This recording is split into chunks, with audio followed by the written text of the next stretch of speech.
नमस्ते, मेरा नाम शुभम है और आप मुझे ब्रेन ऑफ बिहार पे देख रहे हैं। पिछले वीडियो में हमने आप लोगों को बताया था कि 21 मई को सुनवाई होनी है। उसकी सुनवाई हो चुकी है, उसका ऑर्डर भी आ चुका है। उसी से रिलेटेड इसमें हम लोग डिस्कस करेंगे। सैलरी वाला मैटर है, ये भी हमने क्लियर कर दिया था कि इस पूरे इंडिया का सैलरी और जो भी इंसेंटिव कमीशन बाकी है सहारा पे, इस सब का मामला एक साथ नहीं है। कुछ लोगों का ये अपील है, सुनवाई हुई है, ऑर्डर आया है। अब बहुत ही अच्छा ऑर्डर आया है। सहारा का ये सिस्टम रहा है कि कोई भी चीज़ अगर कहीं से भी अगर लेबर कमिश्नर कोई ऑर्डर पास करते हैं कि सैलरी इनका बाकी है, ये रिकवरी करके दिया जाएगा, उसको चैलेंज कर देती है इलाहाबाद हाई कोर्ट में, अपील के रूप में नहीं, रीट के रूप में, कि ये जो ऑर्डर पास किया गया है ये उनके जुरिस्डिक्शन से बाहर का है और इन्होंने ऑर्डर पास कर दिया है। फिलहाल कुछ देर के लिए इलाहाबाद हाई कोर्ट ये स्टे लगा देता है, या इसमें तो अपील अलाउ भी कर दिया था, लेकिन जिनका मामला था वो इलाहाबाद हाई तक रुके नहीं। उन्होंने अपील दायर किया स्पेशल लीव पिटीशन के रूप में माननीय सुप्रीम कोर्ट में, और उसी की सुनवाई हुई है। और सुनवाई होने के बाद इस निष्कर्ष पे कोर्ट पहुंची है कि बोलिए कि जितना अमाउंट का आपने ऑर्डर को चैलेंज किया था हाई कोर्ट में, इलाहाबाद हाई कोर्ट में, जिसके अगेंस्ट में ये अपील चल रहा है, उतना टोटल अमाउंट 1 महीना के अंदर माननीय सुप्रीम कोर्ट के रजिस्ट्रार के पास आप पहले जमा करा दीजिए, और अगले डेट पे फिर सुनवाई होगी 20/8/2025 को। देखिए, टाइम तो लगता है, हम इसीलिए बोलते हैं कि जो लोग FIR करेंगे, इससे लड़ेंगे, उनका पैसा थोड़ा टाइम लगेगा लेकिन इनको देना पड़ेगा। क्योंकि ऐसा कहीं नियम नहीं है कि आप किसी का पैसा ले लें और आपको देने के लिए कोई कोर्ट रोके। हाँ, समय लगा सकती है, इनके पास बड़े बड़े वकील है, सिस्टम में जो लूपहोल्स है उसका फायदा उठाते हुए ही 2-4-5 साल मिनिमम खींच लेते हैं, और सबके पास इतना कैपेसिटी नहीं है कि वो हाई कोर्ट सुप्रीम कोर्ट तक केस लड़े। लेकिन इसमें ही कुछ लोग ऐसे हैं जो कि इनका पीछा छोड़ते नहीं हैं और इनको पैसा वो देना पड़ता है। वही हुआ है कुछ लोगों की अपील में। हमको लगता है कि 50 लाख 1 करोड़ से ज़्यादा का मामला ही नहीं होगा, लेकिन 9 वकील इनके तरफ से अपीयर हो रहे हैं और हाई कोर्ट में केस लड़े, फिर सुप्रीम कोर्ट में केस लड़ा जा रहा है। तो हमको ये समझ में नहीं आ रहा है कि इनको बेनिफिट क्या है ऐसे ऐसे अपील को ले जाने में। क्या इनका लीगल टीम जो है केवल अपने कमाई के लिए ये सब करता है?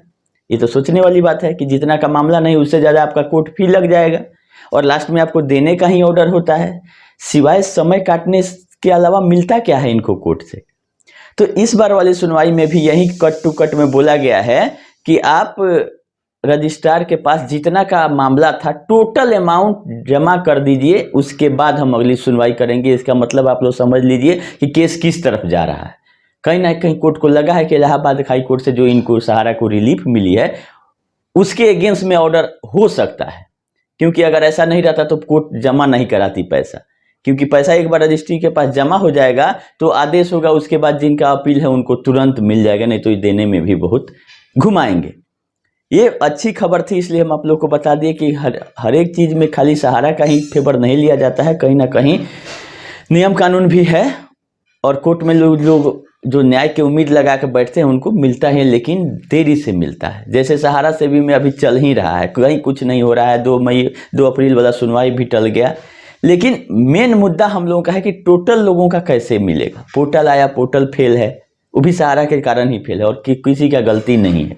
हाँ, अब इसमें कार्रवाई हो सकता था, जो कमेटी बैठा वो अपना आउटपुट दे सकता था कि ये सक्सेस नहीं हो रहा है और ये जानबूझ के सहारा इसको फेल करने में लगी, लेकिन ऐसा नहीं कर रहा था। सिस्टम और आपका न्यायपालिका दोनों के तरफ से अगर थोड़ा पॉजिटिव प्रयास हो तो ऐसा नहीं है कि सब पैसा आपका डूब जाएगा, पैसा मिलना है।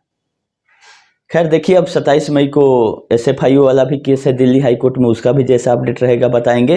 अभी CRCS पोर्टल वाला या चाहे सहारा सेबी में कोई नया अपडेट नहीं है, और गर्मी की छुट्टी होने जा रही है कल से माननीय सुप्रीम कोर्ट में।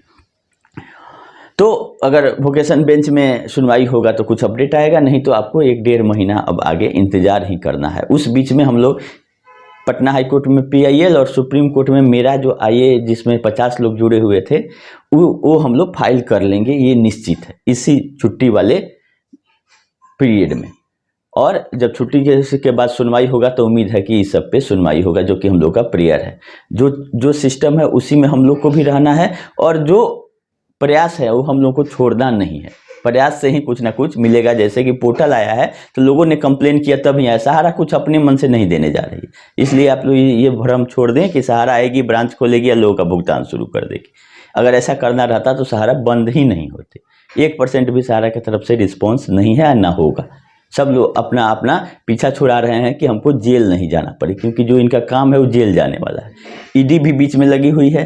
अब ईडी कितना का रिकवरी करती है वो भी देखने वाली बात है, और कितना जल्दी करती है। सब जांच एजेंसियां जांच करते रह जाएंगी और वो किस दिन के लिए रखा जाएगा। काफ़ी लोग परेशान हैं। इन लोगों को थोड़ा जल्दीबाजी करना चाहिए, यही मेरा रिक्वेस्ट है। चलिए अभी के लिए इतना ही, वीडियो को लंबा नहीं करते हैं। यही सुनवाई का अपडेट था जो कि हमने सोचा कि आप लोगों को बता देना चाहिए। धन्यवाद।